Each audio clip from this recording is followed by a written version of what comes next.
Mais de 20.000 pessoas foram executadas em locais ocultos, distribuídos por toda a Coreia do Norte, segundo múltiplos testemunhos de desertores. Muitas vítimas foram selecionadas por verem meios de comunicação estrangeiros, criticarem a liderança ou tentarem cruzar a fronteira.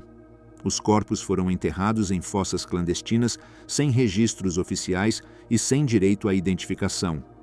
As autoridades construíram esses locais com procedimentos padronizados. Unidades de segurança escoltavam os acusados, isolavam-nos da população e realizavam as execuções em espaços rurais preparados para desaparecer qualquer vestígio. Os testemunhos coincidem em que equipes especiais limpavam a área e deslocavam restos para impedir qualquer investigação futura. Tudo operava sob ordens diretas de organismos de segurança do Estado. O sistema oculto, geografia do terror. Nas montanhas do nordeste da Coreia do Norte, ocultos entre vales remotos e cordilheiras impenetráveis, existe um sistema de instalações que o regime de Pyongyang negou durante décadas. Esses complexos, conhecidos como Kwanliso, ou campos políticos de prisioneiros, se estendem por centenas de quilômetros quadrados em algumas das regiões mais isoladas do país.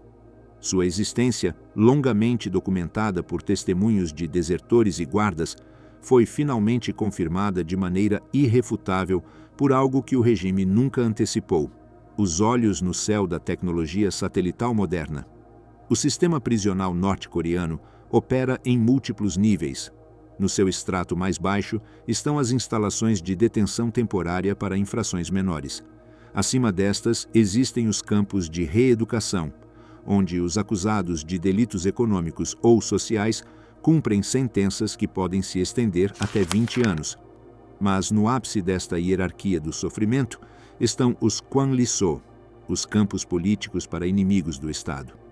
Desses campos, localizados nas zonas mais remotas, muito poucos retornaram para contar o que ocorre no seu interior. 6 desses campos políticos permanecem em operação ativa. O campo 15, conhecido como Iodok, estende-se sobre uma área maior que a cidade de Las Vegas, ocupando vales inteiros na província de Hamgyong do Sul. O campo 16, Hwasong, é o maior de todos, com 550 quilômetros quadrados de extensão na província de Hamgyong do Norte. Nenhum dos seus aproximadamente 10.000 prisioneiros conseguiu escapar jamais. O campo 14, em Kaechon, o campo 18, em Pukchang, e o campo 25, em Chongjin, completam esta rede de instalações que, segundo estimativas conservadoras, mantém entre 80.000 e 200.000 prisioneiros em condições que desafiam a compreensão moderna. Estas instalações não apareceram da noite para o dia. O sistema de campos políticos foi estabelecido na década de 1960 sob o governo de Kim Il-sung, o fundador da dinastia Kim. Inicialmente projetados para segregar elementos considerados hostis ao regime comunista, os campos se expandiram dramaticamente nas décadas seguintes. Durante os anos 90, no contexto da fome que devastou a Coreia do Norte, 3 campos na província de Hamgyong do Norte foram fechados e suas populações transferidas para o então massivo campo 22 em Hwoeryong.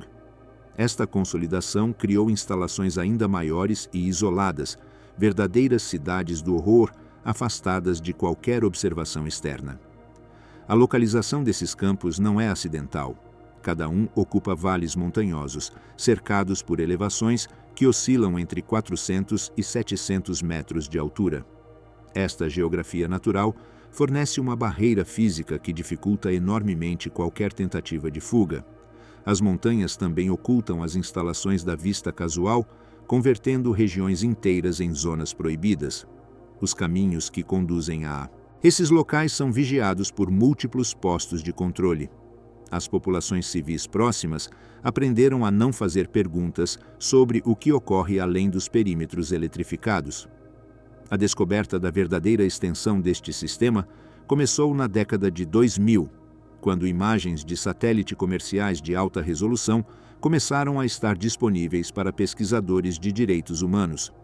Em 2003, o Comitê para os Direitos Humanos na Coreia do Norte publicou o relatório Gulag Oculto. o primeiro estudo abrangente que combinava testemunhos de sobreviventes com análise de imagens de satélite. As fotografias mostravam o que o regime havia negado: vastos complexos com edifícios administrativos, alojamentos para prisioneiros, áreas industriais, campos agrícolas e, de maneira inquietante, zonas identificadas por ex-prisioneiros como locais de execução. A tecnologia de satélite revelou detalhes que transformaram testemunhos individuais em evidência geográfica verificável. No campo 14, as imagens mostravam aproximadamente 180 estruturas residenciais para prisioneiros, áreas de cultivo nas encostas montanhosas, instalações mineiras subterrâneas e, na extremidade oriental do complexo, um espaço aberto que vários ex-guardas identificaram como o terreno de execução pública. No campo 25, a análise por satélite documentou uma expansão de 72% do perímetro do campo entre 2009 e 2010, juntamente com a construção de 17 novas torres de vigilância e vários edifícios de alta segurança. Mas as imagens de satélite revelaram algo mais perturbador do que a mera expansão física.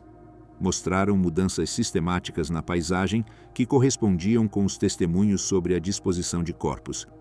Em áreas montanhosas próximas aos campos, análises de fotografias tiradas ao longo de anos revelaram padrões de perturbação do solo consistentes com locais de enterro. A natureza montanhosa do terreno norte-coreano e a escassez de combustível para transporte sugerem que os responsáveis pela disposição dos corpos reutilizam os mesmos locais repetidamente, criando concentrações de restos humanos em locais específicos. O Grupo de Trabalho de Justiça Transicional, uma organização com sede em Seul, levou esta pesquisa um passo adiante. Entre 2014 e 2019, entrevistaram 683 refugiados norte-coreanos que tinham entrado na Coreia do Sul. Utilizando software de sistemas de informação geográfica, os investigadores mostraram a estes desertores imagens do Google Earth de suas cidades natais ou áreas que conheciam bem. Foi solicitado que identificassem locais onde tinham presenciado ou sabiam de execuções ou enterros. Os resultados foram devastadores. Mais de 300 locais de execução pública foram identificados em todo o país, junto com 47 locais associados à disposição de corpos. Os locais de execução não se limitavam aos campos políticos. Estavam localizados em leitos de rios, praças de mercado, perto de pontes, em instalações de detenção e em campos esportivos. Este padrão revelava uma estratégia deliberada. As execuções públicas serviam como espetáculos de advertência para a população em geral, enquanto as execuções secretas dentro dos campos eliminavam aqueles cuja morte o regime preferia manter em silêncio. A geografia do terror norte-coreano estendia-se muito além dos muros dos campos políticos, penetrando no tecido mesmo da sociedade. As imagens também revelaram a infraestrutura de controle. Cercas elétricas de 3.300 volts rodeavam os perímetros internos dos campos maiores, com cercas de arame farpado do lado de fora. Entre ambas as cercas, os guardas colocavam armadilhas e pregos ocultos. Aproximadamente 1.000 guardas e entre 500 e 600 agentes administrativos controlavam os campos maiores. Torres de vigilância espaçadas estrategicamente permitiam observação constante. Os guardas portavam rifles automáticos, metralhadoras, granadas de mão, cacetetes, chicotes e cães treinados. Este sistema de campos políticos representa uma maquinaria estatal de repressão sem paralelo no mundo contemporâneo. Sua escala, sua permanência e seu deliberado isolamento geográfico demonstram um planejamento meticuloso. Não são produtos do caos ou do colapso social, mas instituições cuidadosamente desenhadas e mantidas durante gerações. E dentro desses perímetros eletrificados, em vales onde o mundo exterior nunca olha, desenvolvem-se histórias de sofrimento que o regime esperava manter ocultas para sempre. Vale Sugol e outros lugares de extermínio secreto. Entre as múltiplas instalações que compõem o sistema prisional norte-coreano, poucas adquiriram a notoriedade sinistra do Vale Sugol. Localizado na fronteira do que foi o Campo 22 em Hworyong, este vale representava o último destino para aqueles prisioneiros cujas vidas o regime havia decidido terminar longe de olhos testemunhas. O Vale Sugol não era simplesmente um lugar de execução. Era um espaço projetado para o extermínio secreto e a eliminação completa de evidências, um local onde os gritos não podiam ser ouvidos e os corpos desapareciam sem deixar rastro oficial. O Campo 22 operou desde aproximadamente 1965 até seu fechamento em 2012. Fundado por Kim Il-sung e seu filho Kim Jong-il na área de Haenyong, o campo se expandiu dramaticamente durante as décadas de 1980 e 90, absorvendo prisioneiros de outros 3 campos fechados na província de Hamgyong do Norte. Em seu auge durante os anos 90, o campo abrigava aproximadamente 50 mil prisioneiros distribuídos em uma área de 225 km². O complexo estava dividido em várias colônias de trabalho. Haenyong era a sede com escritórios administrativos, uma fábrica de alimentos, uma fábrica de vestuário, centro de detenção e moradias para guardas e famílias de prisioneiros. Chungbong era a seção de mineração com uma mina de carvão, depósito de carga, estação ferroviária e moradias. Naksaeng, Saul, Kulsan e Namsok eram seções agrícolas. E à margem de tudo isso, afastado até mesmo das áreas de trabalho forçado, encontrava-se o Vale Sugol. Ex-guardas que serviram no Campo 22 descreveram este lugar com um temor que transcendia décadas. O vale estava infestado de corvos e feras selvagens, javalis, lobos e raposas que se alimentavam do que restava após as execuções. O Corpo de Investigação Criminal de Sugol, composto por oficiais de segurança de alta patente, controlava a área. Nem mesmo os guardas regulares podiam acessar livremente. O lugar era tão remoto e perturbador que ocasionalmente era utilizado para treinamentos de sobrevivência das unidades de guardas, que acampavam ali durante 3 dias e 2 noites a cada ano. Esses treinamentos forçavam os guardas a cozinhar sem utensílios, cavando no chão, recolhendo pedras e lenha seca em um vale onde o solo guardava segredos que ninguém queria imaginar. Kwon Hyuk, que serviu como oficial de segurança no Campo 22 entre 1987 e 1990, forneceu um dos testemunhos mais detalhados sobre o Vale Sugol. Kwon descreveu como foi solicitado a visitar o local secreto de execução em múltiplas ocasiões. Lá, presenciou corpos desfigurados e esmagados, evidências de mortes violentas que iam além de simples fuzilamentos. Como oficial de segurança, Kwon tinha autoridade para decidir se um prisioneiro que violasse uma regra devia ser executado. Admitiu ter ordenado a execução de 31 pessoas de 5 famílias em um único castigo coletivo porque um membro de uma família havia tentado escapar.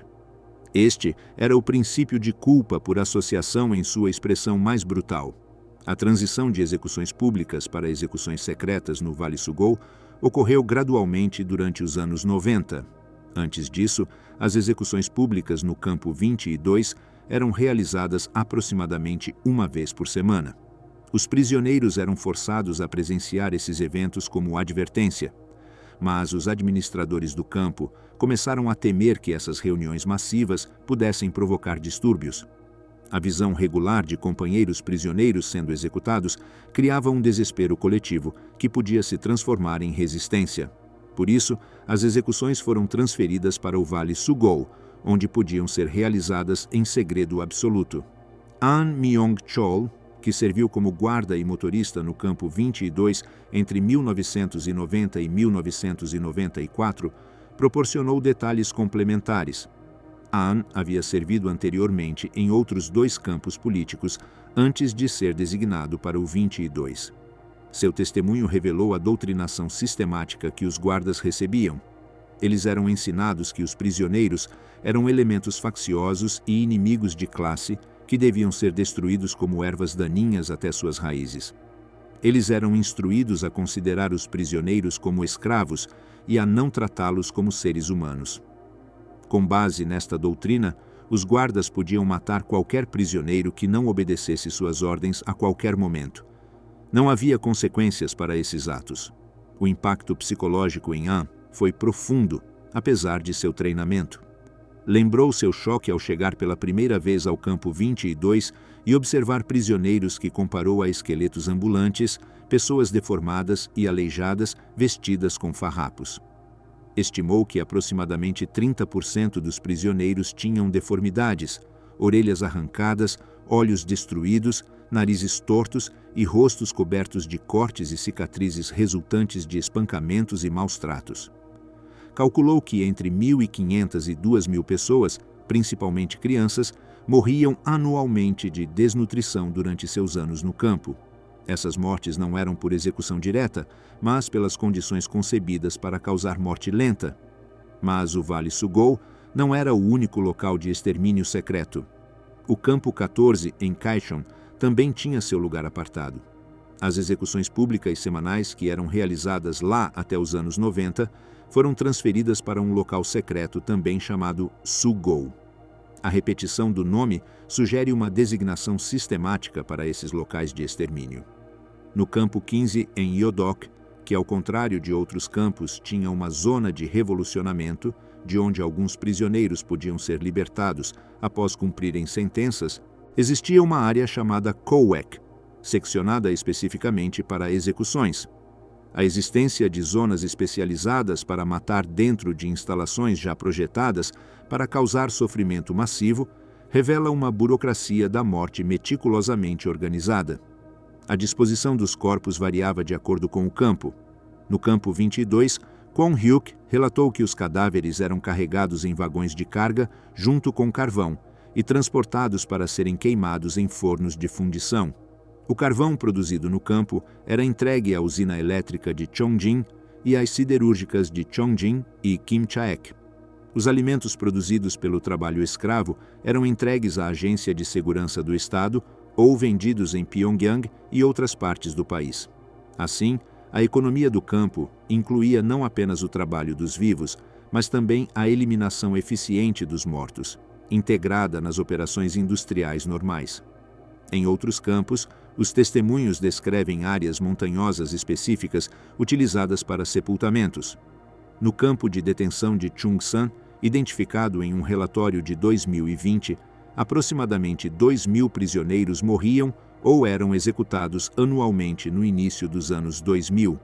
Os corpos eram enterrados sem lápides em uma área próxima chamada Montanha de Flores. A ironia macabra do nome não escapava àqueles que conheciam seu verdadeiro propósito. Essas montanhas de sepultamento tornaram-se características geográficas permanentes, acumulando restos humanos ano após ano. O fechamento do campo 22 em 2012 levantou perguntas inquietantes sobre o destino de seus milhares de prisioneiros. Análises de imagens de satélite e relatórios de fontes internas indicaram mudanças importantes na instalação. Alguns prisioneiros aparentemente foram transferidos para o campo 16 em Hwasong, mas vários milhares permaneceram sem contabilização. A possibilidade de que esses prisioneiros tenham sido eliminados antes do fechamento do campo é uma preocupação séria entre pesquisadores de direitos humanos. A evidência circunstancial sugere que, quando campos políticos fecham ou são reduzidos significativamente, as populações não simplesmente desaparecem através de liberações. O Vale Sugol e lugares semelhantes representam o destino mais provável. Os locais de extermínio secreto, como o Vale Sugol, revelam uma verdade fundamental sobre o sistema norte-coreano. Existe uma distinção deliberada entre morte pública e morte privada. As execuções públicas servem para fins de propaganda e controle social. As execuções secretas servem a propósitos diferentes: eliminar testemunhas incômodas, dispor de prisioneiros cuja existência contínua poderia causar problemas políticos ou, simplesmente, gerir populações carcerárias quando se tornam insustentáveis. Essa bifurcação do sistema de execução demonstra uma sofisticação burocrática perturbadora. Não é violência caótica, mas violência administrada com uma precisão calculada. Lee Sun-ok entrou no sistema prisional norte-coreano em 1987. Quando foi libertada em 1992, dos 6.000 prisioneiros que estavam lá quando chegou, a maioria havia perecido silenciosamente sob as duras condições. Seu depoimento perante o Comitê Judicial do Senado dos Estados Unidos, em 2002, proporcionou uma das visões mais claras sobre a realidade diária desses locais.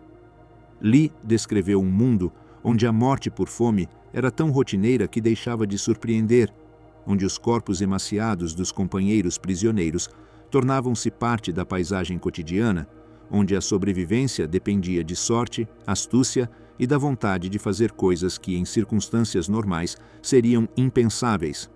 A origem desses campos remonta aos primeiros anos do regime de Kim Il-sung, quando, após a Guerra da Coreia, o novo Estado idealizou um sistema destinado não apenas a punir delitos, mas a eliminar qualquer vestígio de oposição política. Inspirado parcialmente nos gulags soviéticos, o aparelho carcerário norte-coreano foi ajustado à doutrina do Juk e à construção do homem revolucionário. No início dos anos 50, foram estabelecidos complexos de reclusão massivos em regiões montanhosas, longe de centros urbanos, onde a vigilância natural podia complementar a repressão institucional.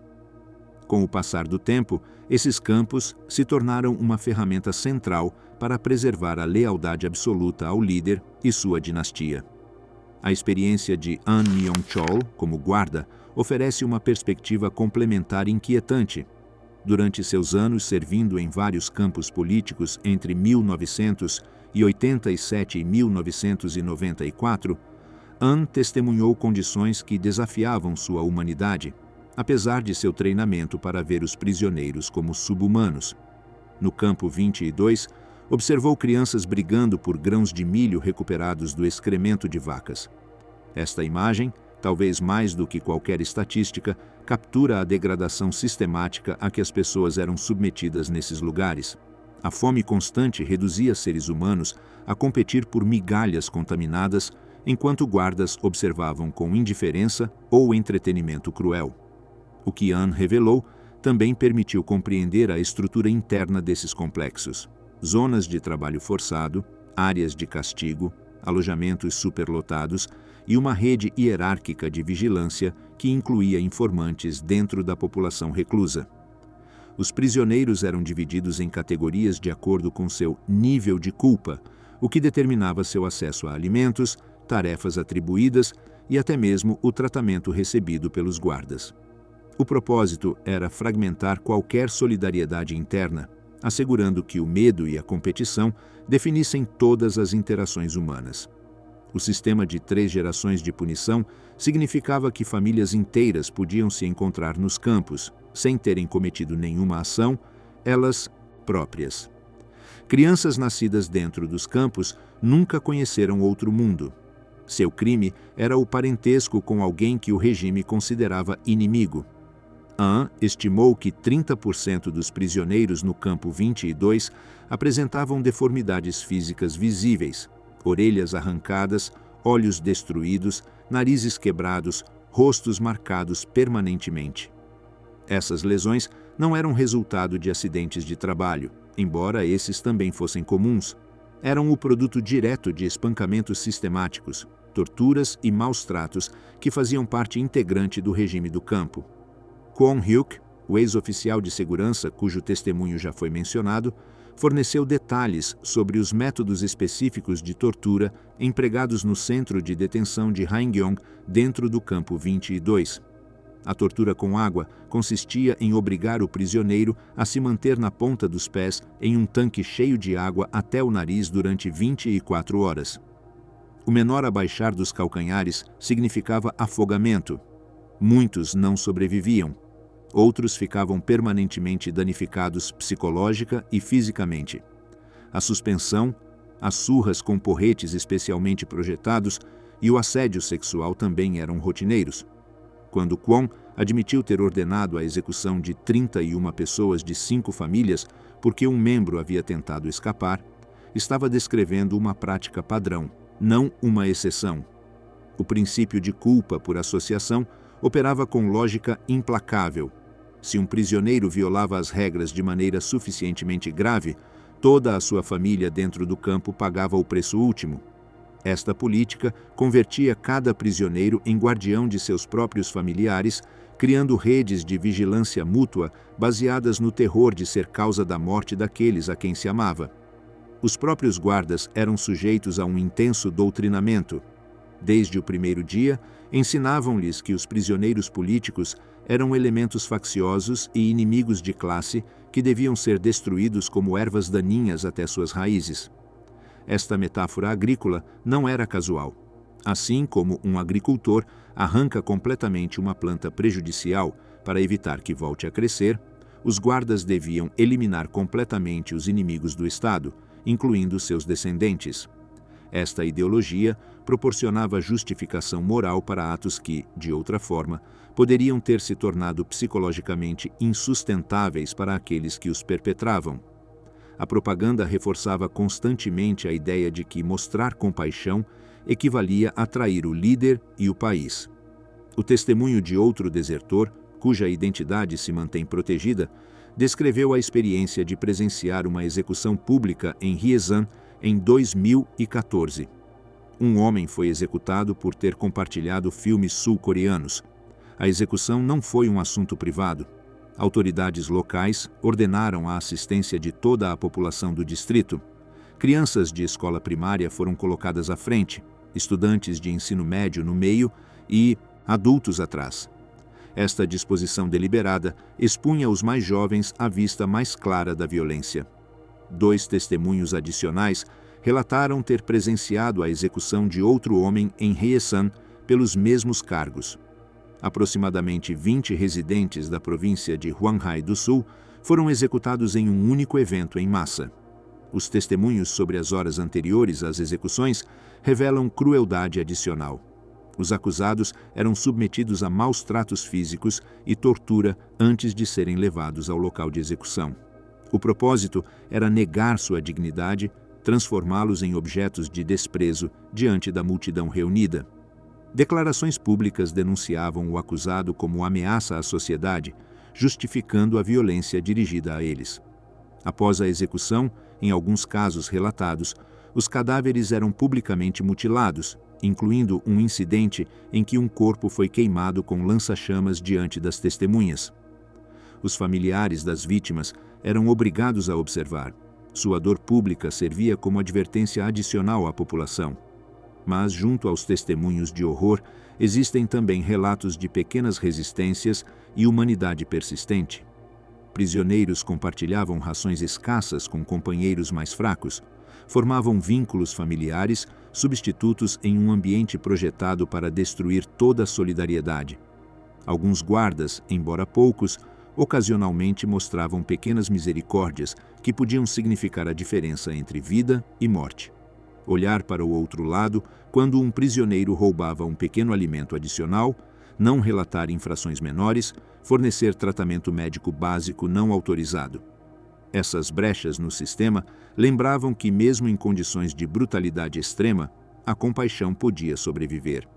Esses atos de humanidade persistente não redimem o sistema, mas revelam algo importante. Mesmo nas condições mais projetadas para desumanizar, a humanidade não é completamente extinguível. Os depoimentos de sobreviventes enfatizam repetidamente este paradoxo. Descrevem brutalidade inimaginável e, simultaneamente, momentos de bondade surpreendente. Esta complexidade faz com que os depoimentos sejam mais críveis, não menos. A vida humana real, mesmo nos piores extremos, raramente é unidimensional. A saída dos campos, quando ocorria, não significava liberdade verdadeira.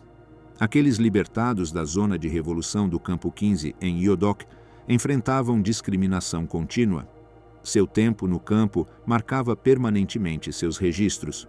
Não podiam acessar trabalhos desejáveis, educação superior ou morar em cidades importantes. Seus filhos herdavam este estigma. A prisão física terminava, mas a prisão social continuava. Isso incentivava o silêncio. Falar sobre o que haviam experimentado podia resultar em reencarceramento. Somente aqueles que conseguiam escapar completamente da Coreia do Norte, chegando à Coreia do Sul ou a terceiros países, podiam finalmente falar com relativa segurança. E ainda assim, falar não era fácil. Muitos sobreviventes experimentavam culpa por terem sobrevivido quando tantos pereceram. Outros enfrentavam trauma psicológico profundo que tornava difícil verbalizar suas experiências. As organizações de direitos humanos que documentavam estes testemunhos enfrentavam o desafio de trabalhar com pessoas profundamente danificadas, cujas memórias estavam fragmentadas por trauma, tempo e as próprias condições de desnutrição severa que afetavam a função cerebral durante o seu encarceramento. Apesar desses desafios, os testemunhos acumulados ao longo de décadas formam um padrão consistente. Indivíduos que nunca se conheceram entre si, que escaparam em momentos diferentes e foram para países diferentes, contam histórias que se corroboram mutuamente em detalhes específicos. Esta convergência de testemunhos é o que finalmente convenceu pesquisadores céticos de que essas histórias não eram exagerações propagandísticas, mas descrições precisas de uma realidade que o mundo preferiria não acreditar ser possível no século XXI. Execuções públicas, espetáculos de terror. No dia 22 de dezembro de 2014, o Conselho de Segurança das Nações Unidas reuniu-se pela primeira vez na sua história para discutir especificamente as violações dos direitos humanos na Coreia do Norte. Os testemunhos apresentados nesse dia incluíram descrições de execuções públicas que continuavam a ocorrer regularmente sob a liderança de Kim Jong-un. Entre 2011, quando Kim assumiu o poder após a morte de seu pai, e 2018, pelo menos 27 execuções públicas foram documentadas por meio de testemunhos de desertores que presenciaram diretamente esses eventos ou tinham conhecimento confiável deles. As causas dessas execuções públicas revelavam as prioridades do regime. 7 pessoas foram executadas por ver ou distribuir vídeos sul-coreanos. 5 por delitos relacionados com drogas. 5 por prostituição. 4 por tráfico humano. 3 por assassinato ou tentativa de assassinato. 3 por obscenidade. Esta distribuição de causas demonstra que o regime norte-coreano não limitava a pena capital a crimes violentos. Ver conteúdo mediático proibido, uma atividade que em sociedades livres não constitui delito algum, era suficiente para ser executado publicamente. Em agosto de 2020, 6 pessoas foram executadas publicamente por operarem uma rede de prostituição que envolvia estudantes universitárias. Em outubro do mesmo ano, as autoridades executaram publicamente um capitão de frota pesqueira por sintonizar a rádio Free Asia. Em dezembro, um contrabandista foi executado publicamente por violar medidas de prevenção da pandemia ao cruzar a fronteira com a China. Cada uma dessas execuções servia múltiplos propósitos: punir o indivíduo, advertir a população e reforçar o controle ideológico do regime sobre o fluxo de informação e o movimento de pessoas. O processo que levava a essas execuções públicas seguia um padrão consistente. A pessoa acusada era detida pela polícia local ou por agentes de segurança do Estado. Seguia-se um período de interrogatório que geralmente envolvia tortura. Raramente havia algo que pudesse ser chamado de julgamento em sentido legal.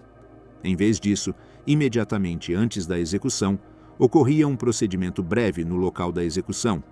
Um promotor anunciava as acusações e a sentença. Ao acusado permitia-se falar brevemente, embora qualquer coisa que dissesse fosse irrelevante para o resultado já determinado. A maioria suplicava por uma segunda chance.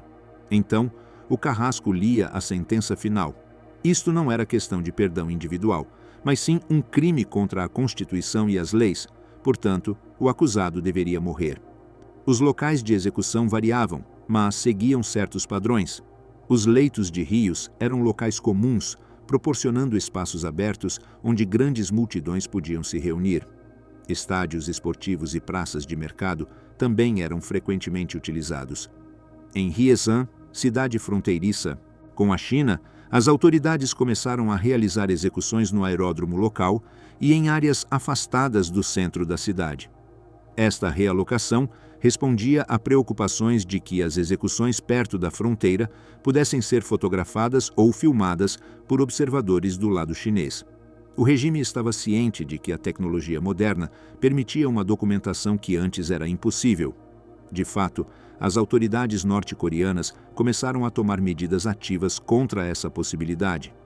Em incidentes relatados desde 2018 em diante, guardas usavam detectores de metais manuais para revistar os espectadores forçados a assistir a execuções públicas. Qualquer telefone móvel era confiscado.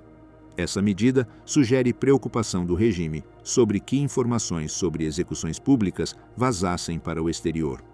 O fato de que agora sentissem necessidade de tomar tais precauções indica que a informação estava de fato vazando, provavelmente através de pessoas que cruzavam ilegalmente a fronteira com a China com dispositivos de armazenamento digital. A composição das multidões forçadas a assistir a essas execuções era especificamente organizada. Crianças do ensino fundamental eram colocadas na frente, onde tinham a visão mais clara. Estudantes do ensino médio ficavam no meio, adultos ficavam atrás. Esta disposição invertia qualquer instinto protetor normal que sugeriria proteger os mais jovens de cenas traumáticas. O regime deliberadamente expunha crianças à máxima brutalidade visual, calculando que o trauma precoce criava súditos mais obedientes. As escolas organizavam essas assistências como excursões obrigatórias. Os métodos de execução eram predominantemente por pelotão de fuzilamento. Os condenados eram amarrados a postes ou forçados a ajoelhar-se. Os atiradores, geralmente soldados ou agentes de segurança, disparavam de uma distância relativamente próxima. A morte nem sempre era instantânea. Testemunhas descreveram vítimas que continuavam a se mover após a primeira rajada, exigindo tiros adicionais. Em alguns casos, os corpos eram deixados em exibição pública durante horas após a execução como aviso contínuo. Posteriormente, veículos especiais conhecidos como Seungri 58 recolhiam os cadáveres para sua disposição. A frequência de execuções públicas variou significativamente sob diferentes líderes da dinastia Kim. Durante o governo de Kim Il-sung, muitas execuções políticas foram realizadas para consolidar o poder. Sob Kim Jong-il, as dificuldades econômicas refletiram-se nas causas de execução, com muitas pessoas executadas por crimes econômicos, como roubo ou comércio ilegal. Sob Kim Jong-un, emergiu um novo padrão.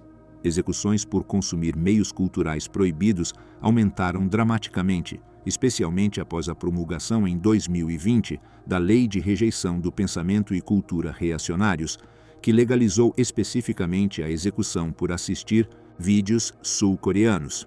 Mas, junto com as execuções públicas, continuava um sistema paralelo de execuções secretas. Estas serviam a diferentes propósitos. Enquanto as execuções públicas alertavam as massas sobre comportamentos proibidos, as execuções secretas eliminavam pessoas cuja morte pública poderia criar complicações políticas ou revelar fraquezas do sistema. Dissidentes de alto perfil, funcionários caídos em desgraça e pessoas com conexões políticas complexas tendiam a desaparecer silenciosamente. Suas famílias às vezes nunca recebiam confirmação oficial de sua morte. O contraste entre execuções públicas e secretas revela sofisticação no uso de violência estatal. Não é aplicação arbitrária de força, mas cálculo cuidadoso sobre que tipos de morte servem melhor aos interesses do regime em cada circunstância. Essa bifurcação do sistema de execução demonstra que o regime norte-coreano não opera sob princípios de justiça cega, mas sob considerações pragmáticas de controle político. Cada morte é avaliada por sua utilidade propagandística ou sua necessidade de ocultação. Os testemunhos também revelam evolução nas atitudes da população em relação a essas execuções públicas. Em décadas anteriores, muitos cidadãos aparentemente aceitavam essas demonstrações como necessárias para proteger o sistema socialista. Mas testemunhos mais recentes sugerem cinismo crescente. Pessoas assistem porque não têm opção, não por genuíno apoio. Alguns expressam, em particular, compaixão pelas vítimas. especialmente quando as causas de execução parecem desproporcionalmente severas para as ofensas cometidas. Esta mudança gradual na atitude pública, embora difícil de quantificar, sugere que o poder das execuções públicas como ferramenta de controle pode estar se erosionando lentamente. A maquinaria da morte, métodos e disposição de corpos. O assassinato estatal na Coreia do Norte não termina com a morte. O que acontece com os corpos após as execuções revela tanto sobre o sistema quanto os próprios métodos de matança. No campo 22, os cadáveres de prisioneiros executados eram tratados como resíduos industriais. Os corpos eram carregados em vagões ferroviários junto com carvão extraído por trabalho escravo nas minas do campo. Esses vagões viajavam para a usina elétrica de Chongjin e para as siderúrgicas de Chongjin e Kimchaek, onde tanto o carvão quanto os corpos eram introduzidos em fornos de fundição. As cinzas resultantes eram misturadas com escórias industriais, eliminando toda a possibilidade de identificação ou recuperação futura. Esta integração da disposição de cadáveres em operações industriais normais demonstra planejamento burocrático meticuloso. Não era simples brutalidade caótica, mas um sistema logístico projetado para a máxima eficiência. Os mesmos trens que transportavam produto econômico do campo transportavam evidência de crimes de lesa humanidade. As mesmas instalações que geravam eletricidade para cidades norte-coreanas eliminavam restos de vítimas do regime. Esta fusão de economia e extermínio representa uma perversão da racionalidade industrial difícil de compreender para mentes não treinadas em sistemas totalitários. Em outros campos e locais de execução, os métodos de disposição variavam. No campo de detenção de Chungsan, aproximadamente 2.000 prisioneiros morriam ou eram executados anualmente durante os primeiros anos dos 2000. Seus corpos eram enterrados sem marcadores em uma área montanhosa próxima conhecida localmente como Montanha das Flores. O nome, talvez originalmente irônico ou simplesmente um topônimo pré-existente, adquiriu significado macabro. Ano após ano, camada após camada de restos humanos acumulavam-se nessas encostas. Sem lápides, sem registros oficiais, essas montanhas tornaram-se tumbas maciças anônimas. A análise de imagens de satélite combinada com testemunhos de desertores permitiu identificar aproximadamente 47 locais associados com disposição de corpos em todo o país. Estes incluem locais de sepultamento confirmados, locais de sepultamento suspeitos, baseados em testemunhos, lugares onde cadáveres eram armazenados temporariamente antes da disposição final e locais de cremação. A natureza montanhosa da Coreia do Norte e a escassez de combustível significam que transportar corpos a longas distâncias não era prático. Portanto, certos locais geográficos perto de centros de execução eram reutilizados repetidamente, criando concentrações de restos. Os métodos específicos de tortura e execução variavam de acordo com o tipo de instalação e o status do prisioneiro. Nos centros de detenção dentro dos campos políticos, a tortura com água era comum. O prisioneiro era colocado em um tanque cheio de água até o nariz e forçado a se manter na ponta dos pés durante 24 horas. Qualquer relaxamento momentâneo causava afogamento. Muitos não sobreviviam às 24 horas. Aqueles que o faziam frequentemente sofriam dano pulmonar permanente ou pneumonia que os matava dias ou semanas depois. O enforcamento, não como método de execução, mas como tortura, envolvia suspender o prisioneiro pelos pulsos amarrados atrás das costas. O peso do corpo deslocava os ombros. As sessões podiam durar horas. Espancamentos com cacetetes especialmente desenhados, chamados Oseungogakja, causavam dano interno maciço sem necessariamente matar imediatamente. Esses cacetetes angulados eram armas padrão em instalações de detenção.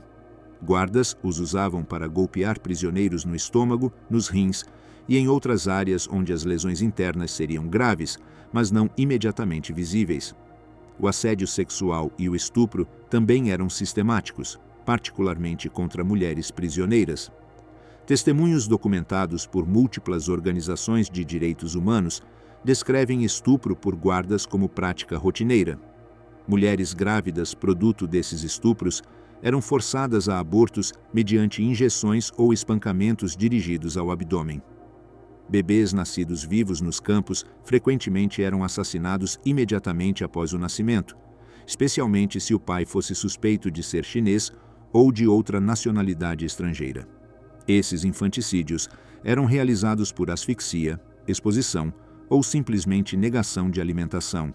As condições de trabalho nas minas e outros locais de trabalho causavam mortes em massa sem necessidade de execução formal. As minas de carvão no Campo 22 não tinham medidas de segurança. Desmoronamentos de túneis eram comuns. Quando ocorriam incêndios ou colapsos, os prisioneiros presos eram simplesmente abandonados e deixados para morrer.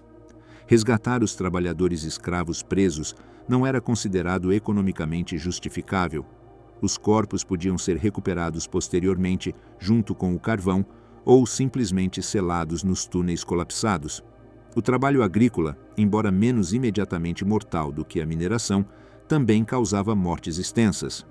Os prisioneiros trabalhavam desde as 5 da manhã até as 8 da noite durante o verão, até as 7 da noite no inverno.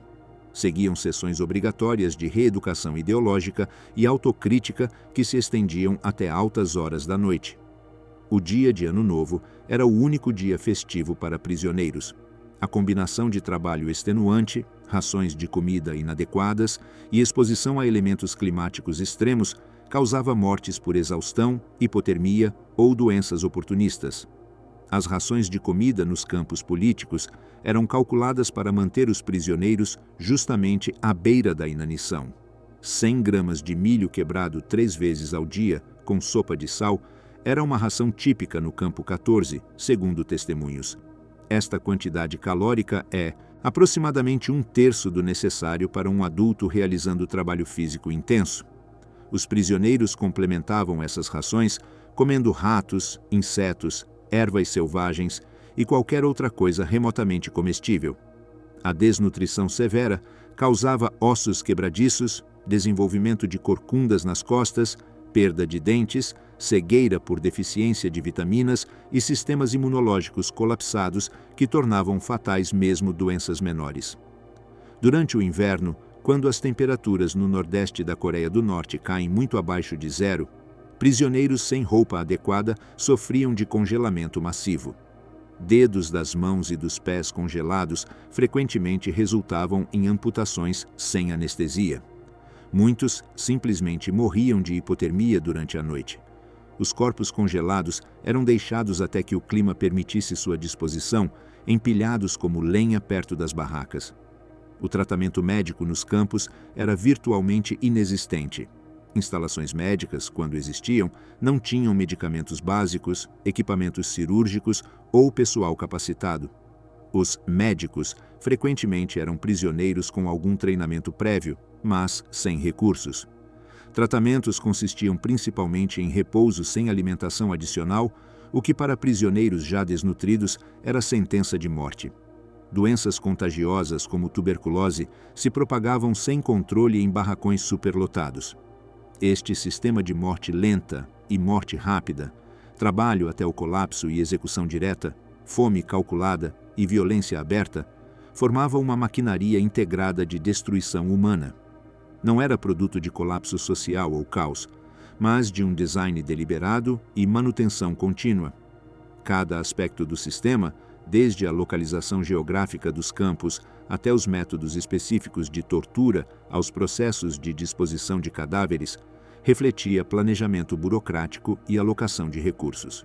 Isto é o que torna o sistema norte-coreano particularmente perturbador, sua racionalidade instrumental aplicada a fins de destruição massiva de seres humanos considerados inimigos do Estado.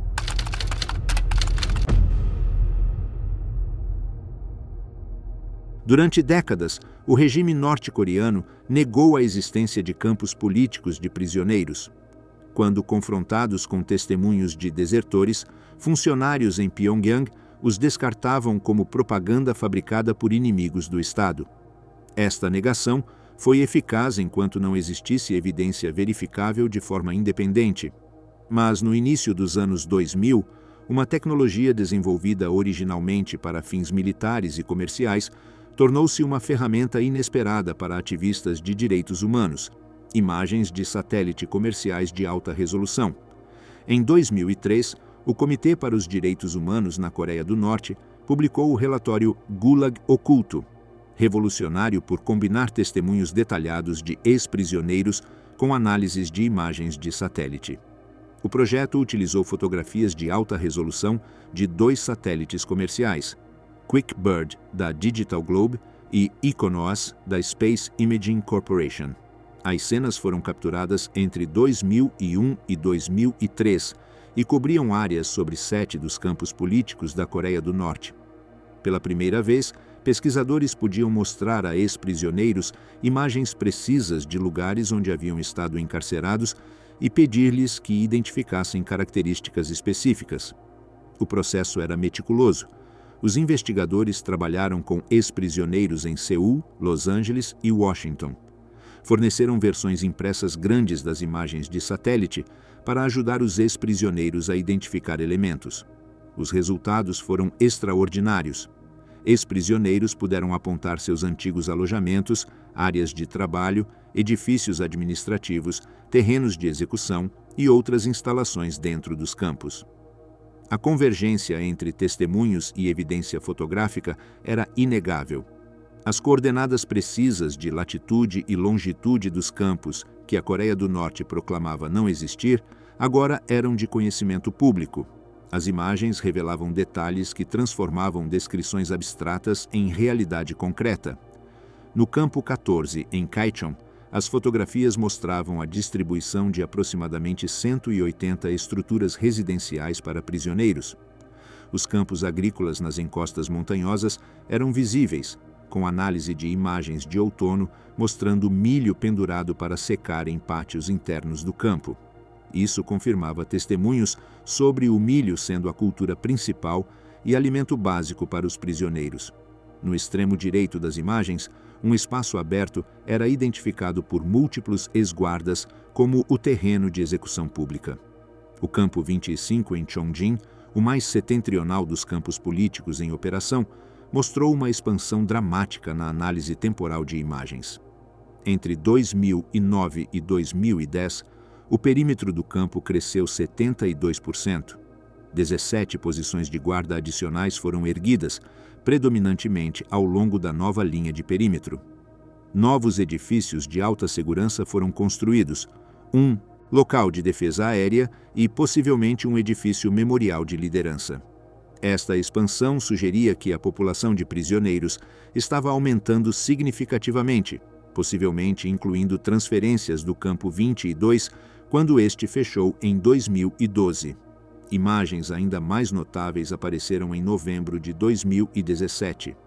Fotografias comerciais do campo 25 capturadas naquele mês mostravam o que parecia ser um grupo de prisioneiros, junto com prováveis guardas, realizando atividades de colheita dentro dos muros do campo.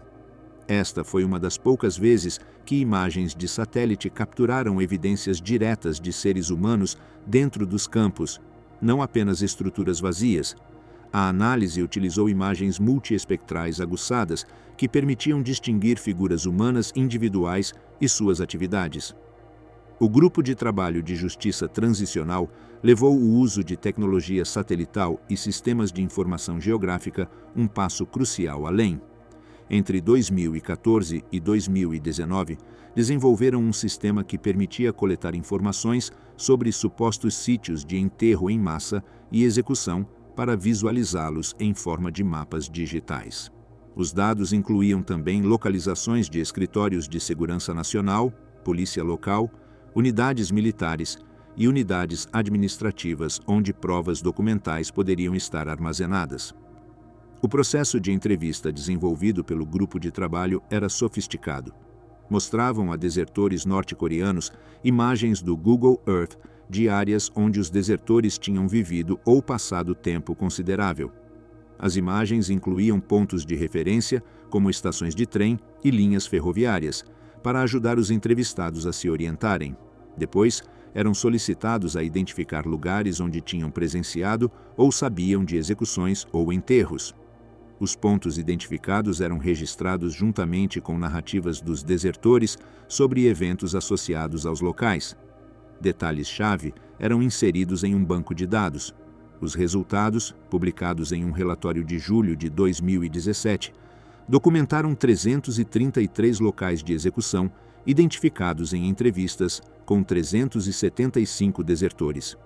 A maioria eram locais de fuzilamentos de menos de 10 pessoas por vez, embora 40 locais de enforcamentos também tenham sido identificados. Os números eram preliminares e provavelmente incluíam algumas repetições do mesmo local por desertores diferentes, mas o padrão geral era claro. Além disso, 52 locais foram identificados como associados a corpos mortos, locais de enterro presenciados e suspeitos, locais onde corpos eram armazenados e locais de cremação. Alguns locais de enterro continham até 15 corpos enterrados juntos. A maioria dos locais identificados estava na província de Hamgyong do Norte, que faz fronteira com a China. Esta concentração não era coincidência. A província fronteiriça tinha as taxas mais altas de pessoas tentando escapar para a China, particularmente durante a fome dos anos 90. As autoridades responderam com execuções públicas frequentes como advertência. Também era a província de onde provinha o maior número de desertores que conseguiram chegar à Coreia do Sul, 221 dos 375 entrevistados, proporcionando mais testemunhos sobre essa região. O mapeamento geográfico de locais ligados a abusos de direitos humanos forneceu informações sobre padrões de matança e sepultamento que não eram visíveis em testemunhos individuais. A análise mostrou que execuções públicas haviam se agrupado em muitos dos mesmos espaços, como trechos de margens de rios de cidades, desde a década de 60. A natureza montanhosa da Coreia do Norte e a disponibilidade limitada de combustível para transporte sugeriam que funcionários do Ministério da Segurança do Povo não viajavam longe de um terreno de execução pública para enterrar os mortos. Eles reutilizavam os mesmos locais repetidamente. As imagens de satélite também permitiram monitorar mudanças ao longo do tempo em instalações específicas. A análise do campo 14, usando imagens de alta resolução do Google Earth, mostrou a construção de 3 novos edifícios administrativos grandes, onde se localizava a sede do campo.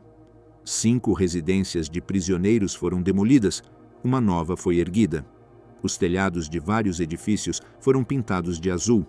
O que esses câmbios sugeriam era incerto e requeria observação contínua, mas demonstrava que esses não eram locais estáticos, mas sim instalações mantidas e modificadas ativamente.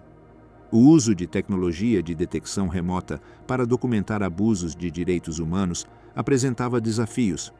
A temporalidade e frequência das imagens de satélite eram limitadas.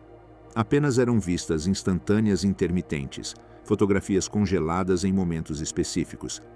Não se podiam ver coisas se movendo e mudando em tempo real. Além disso, determinar quando ocorreu certa execução em massa podia ser difícil quando o entrevistado apenas se lembrava que foi algum momento no início dos anos 90, quando o clima estava frio, sem data específica. Apesar dessas limitações, a correlação entre depoimentos e evidência fotográfica era suficientemente forte para convencer observadores céticos.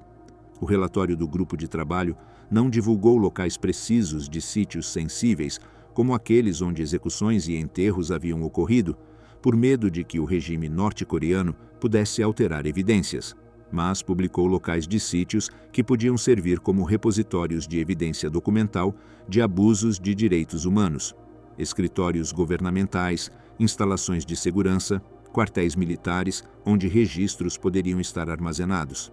A tecnologia de satélite também revelou outro aspecto perturbador: destruição deliberada de cemitérios, imagens de alta resolução tiradas em 2022 e 2024 da área de Kaechon, na província de Pyongan do Sul, mostravam um grande cemitério. Em imagens de novembro de 2022, montículos e lápides eram claramente visíveis. Em imagens de 14 de maio de 2024, os montículos haviam sido aplainados e a área coberta com grama e árvores recém-plantadas. Baseando-se em testemunhos de desertores, alguns pesquisadores acreditavam que este cemitério era um dos locais de enterro em massa para tropas da Coreia do Sul e das Nações Unidas assassinadas durante a Guerra da Coreia. Outros argumentavam que era um cemitério para pessoas comuns. A verdade permanece incerta, mas a destruição deliberada de locais de enterro, qualquer que seja sua origem, levantava questões inquietantes sobre preservação de evidências. A capacidade de mapear, documentar e compartilhar publicamente esta informação transformou o debate internacional sobre a Coreia do Norte. Já não era possível para o regime simplesmente negar a existência dos campos. As fotografias estavam disponíveis para qualquer um com acesso à internet.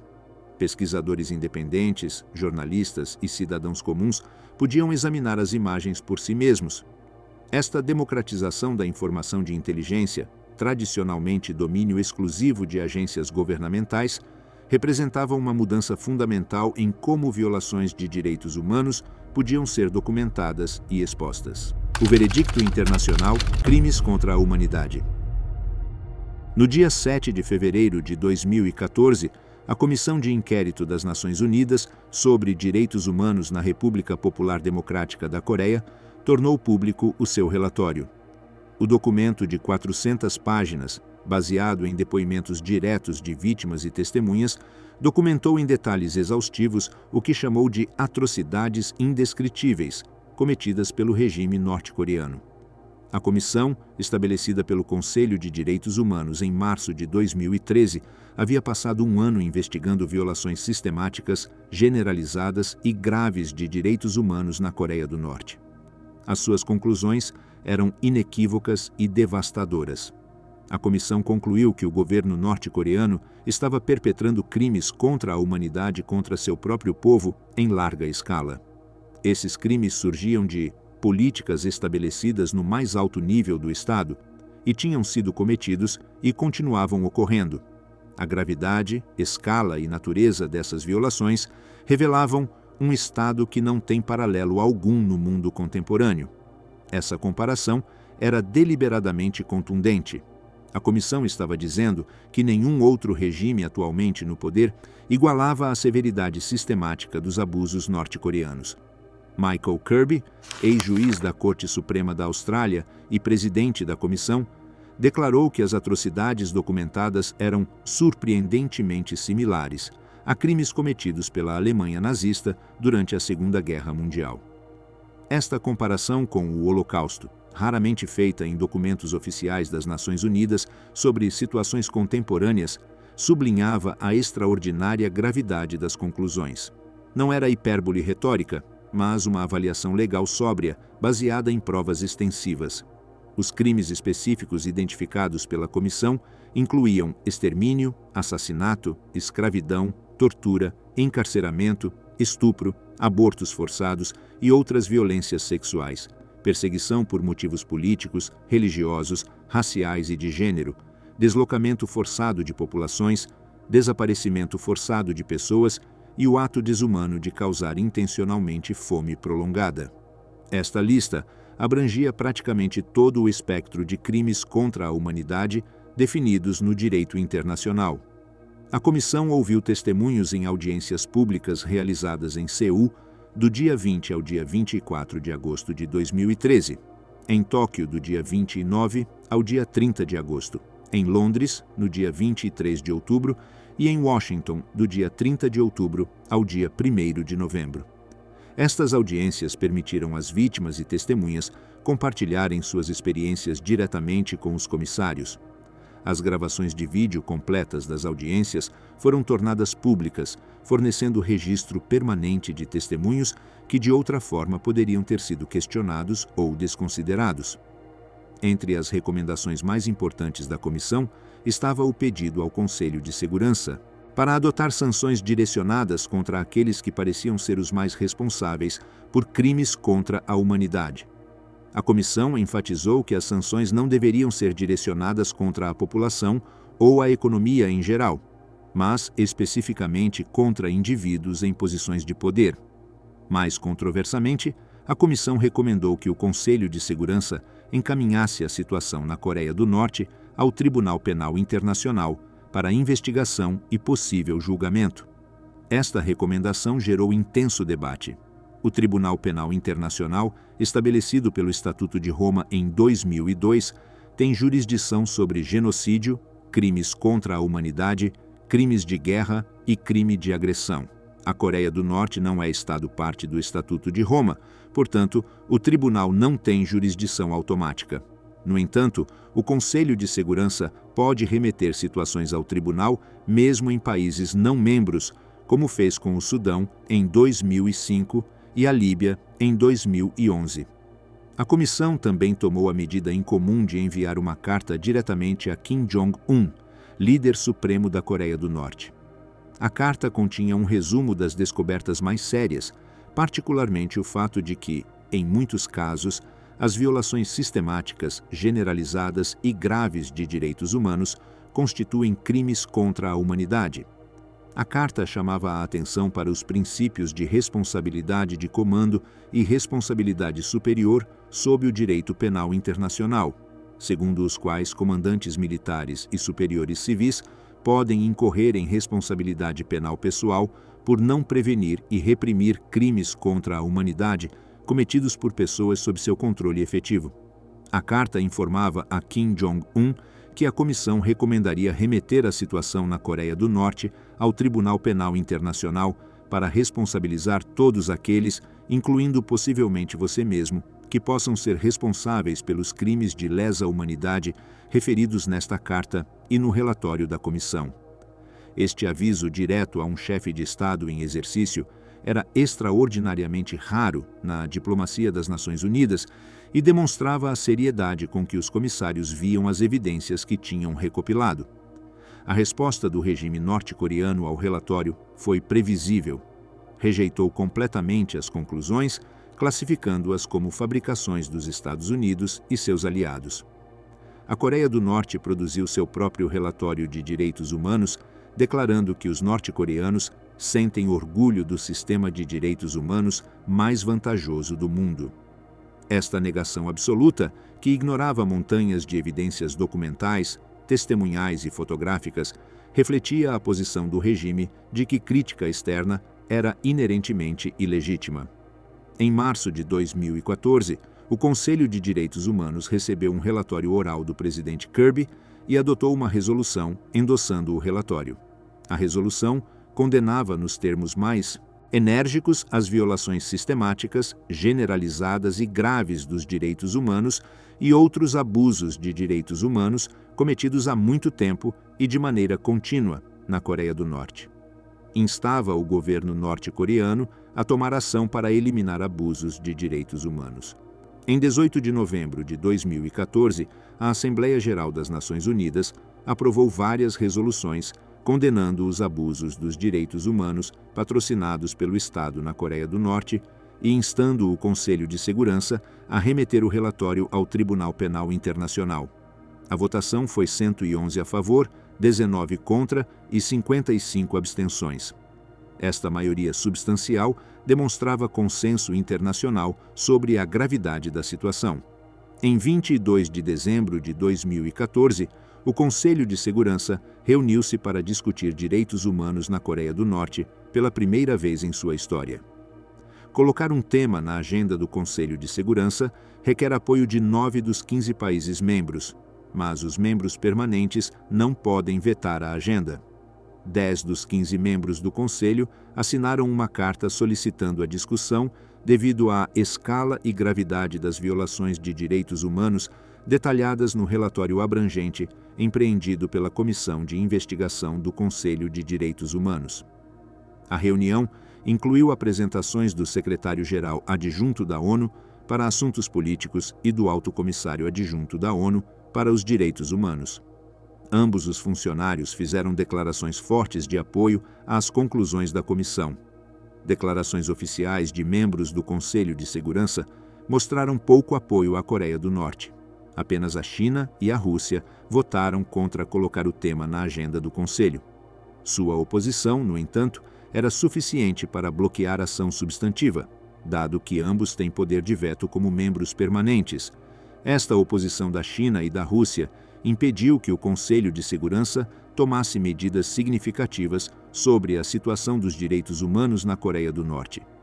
Nenhuma remessa ao Tribunal Penal Internacional ocorreu, nenhuma sanção dirigida especificamente contra responsáveis por crimes contra a humanidade foi implementada. O Conselho continua a reunir-se regularmente para discutir as atividades de proliferação de armas da Coreia do Norte, mas as discussões sobre direitos humanos têm sido menos frequentes desde 2017.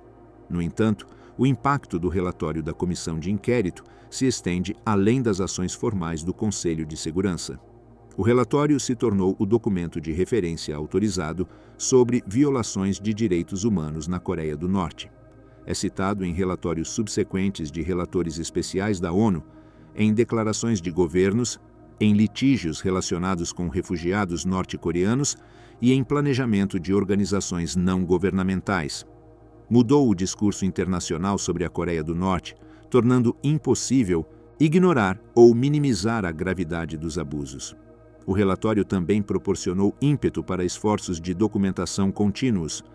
Organizações como o Grupo de Trabalho de Justiça Transicional, o Comitê para os Direitos Humanos na Coreia do Norte e a Human Rights Watch intensificaram seu trabalho documentando violações específicas com vistas à eventual responsabilização.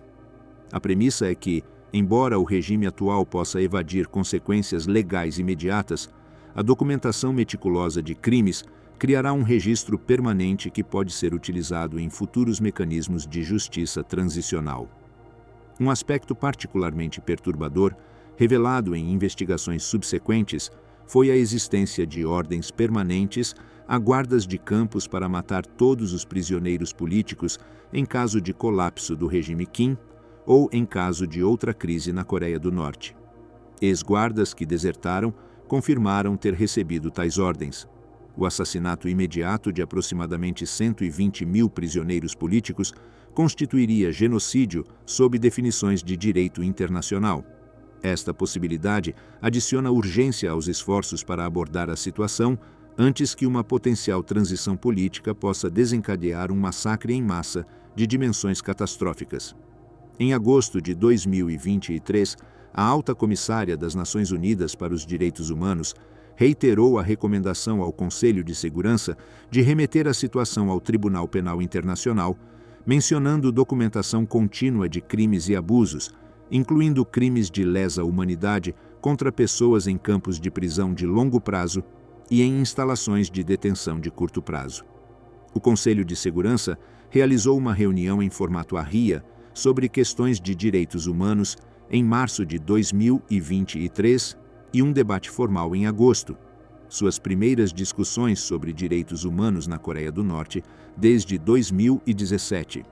Apesar da pressão internacional contínua, o regime norte-coreano mantém negação absoluta, continua a rejeitar acesso a organizações de direitos humanos, não permitiu que nenhum investigador independente visitasse os campos políticos ou entrevistasse prisioneiros, não forneceu informações sobre detentos ou instalações carcerárias. Esta falta de transparência, combinada com o volume de evidência testemunhal e fotográfica acumulada durante mais de 2 décadas, cria forte presunção de que o regime tem muito a esconder. Os locais de execução ocultos da Coreia do Norte permanecem operativos. Suas vítimas continuam sem nome em registros oficiais. Seus perpetradores continuam sem punição. A tecnologia satelital revelou sua existência física. Os testemunhos de sobreviventes documentaram seus horrores, e a comunidade internacional reconheceu oficialmente sua natureza criminosa. Mas fechá-los exige vontade política internacional que até agora tem sido esquiva, bloqueada por considerações geopolíticas que priorizam estabilidade regional sobre justiça para as vítimas. A documentação continua. Cada novo desertor que escapa proporciona mais detalhes. Cada nova imagem de satélite revela mudanças nas instalações. Cada novo relatório acrescenta camadas de evidência ao registro histórico. Este trabalho de documentação não é em vão. A história mostrou repetidamente que sistemas que pareciam permanentes eventualmente colapsam.